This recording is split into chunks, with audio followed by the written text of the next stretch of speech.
ಇದರ ಬಗ್ಗೆ BJP ನಾಯಕರಾದಂಥ sickle ರಾಮಚಂದ್ರೇಗೌಡರು ಲೈನಲ್ಲಿ ಜಾಯ್ನ್ ಆಗಿದ್ದಾರೆ. ಸರ್ ನಮಸ್ತೆ. ನಮಸ್ತೆ. ನಮಸ್ತೆ ಸರ್. ಸರ್, ನೀವು ಕಂಡಂಗೆ ಚೆನ್ನಮ್ಮ ಅವರು ಅಂತ ಅಂದರೆ ಅವ್ರಿಗೆ ಬದುಕಿಲ್ಲ ಅಂತಂದ್ರೂ ಅವರು ಬದುಕಿದಂಥ ರೀತಿ ಇದೆಯಲ್ಲ, ಎಷ್ಟೋ ಜನಕ್ಕೆ ಮಾದರಿ ಅಂತ ನಾನು ಮಾತಾಡ್ತಾ ಇದ್ದೆ. ಹೌದು ಸರ್, ಹೌದು ಹೌದು. ನೀವು ಕಂಡಂಗೆ ಹೇಗೆ ಚೆನ್ನಮ್ಮ ಅವರು? ಇವತ್ತು ಒಂದು ಕುಟುಂಬ ಇವತ್ತು ದೊಡ್ಡ ಮಟ್ಟಕ್ಕೆ, ದೇಶದ ಮಟ್ಟಕ್ಕೆ ಹೆಸರು ಬಂದಿದೆ ಅಂತ ಹೇಳಿದ್ರೆ, ಮನೆಯಲ್ಲಿರ್ತಕ್ಕಂಥ ಲಕ್ಷ್ಮಿ, ಇಲ್ಲ ಮನೆಯಲ್ಲಿರ್ತಕ್ಕಂಥ ತಾಯಿ, ಅವರ ಕೊಡುಗೆ ಅಪಾರ ಅಂತಕ್ಕಂಥದ್ದು ಇದೊಂದು ಉದಾಹರಣೆ. ತಾಯಿ ಚೆನ್ನಮ್ಮ ಅವರು ನಾನು ತುಂಬಾ ಹತ್ತಿರದಿಂದ ನೋಡಿದ್ದೀನಿ. ಸುಮಾರು ಸರಿ ಅಪ್ಪಾಜಿನ ದೇವೇಗೌಡರನ್ನ ಮಾತಾಡಕ್ ಹೋದಾಗ ಅವ್ರ ಬೆಡ್ರೂಮ್ ಅಲ್ಲೇನೆ ನಾವು ಕೂತು ಮಾತಾಡುವಾಗ ಅಮ್ಮನ್ನ ತುಂಬಾ ಹತ್ತಿರದಿಂದ ಕಂಡಿದ್ದೀನಿ.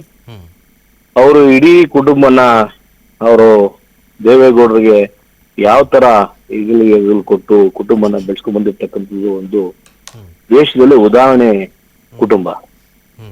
ಇವತ್ತು ದೇವೇಗೌಡರಿಗೆ ಕುಟುಂಬಕ್ಕೆ ಎಷ್ಟು ಲಾಸ್ ಅಂತ ಹೇಳಿದ್ರೆ, ದೇವೇಗೌಡರಿಗೆ ಈ ವಯಸ್ಸಲ್ಲಿ ಇದಕ್ಕಿಂತ ದೊಡ್ಡ ಆಘಾತ ಯಾವುದು ಇಲ್ಲ.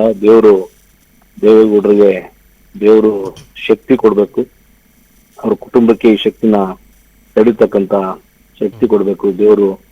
ಆ ತಾಯಿಗೆ ಏನು ಅಗಲಿದ್ದಾರೆ, ತಾಯಿಗೆ ತುಂಬಾ ಒಂದು ದೀರ್ಘಕಾಲದಲ್ಲಿ ಕುಟುಂಬನ ಪೋಷಣೆ ಮಾಡ್ಕೊಂಡು ಬಂದಿರ್ತಕ್ಕಂಥ ತಾಯಿಗೆ ಇವತ್ತು ಏನು ಶ್ರದ್ಧಾಂಜಲಿ ಕೊಡ್ತಕ್ಕಂಥದ್ದು ಏನಿದೆ, ಇಡೀ ರಾಜ್ಯ ಕರ್ನಾಟಕ ಇವತ್ತು ಆ ತಾಯಿಯ ಒಂದು ಕೊಡುಗೆಯನ್ನ ಕೊಂಡಾಡ್ತಾ ಇದ್ದಾರೆ.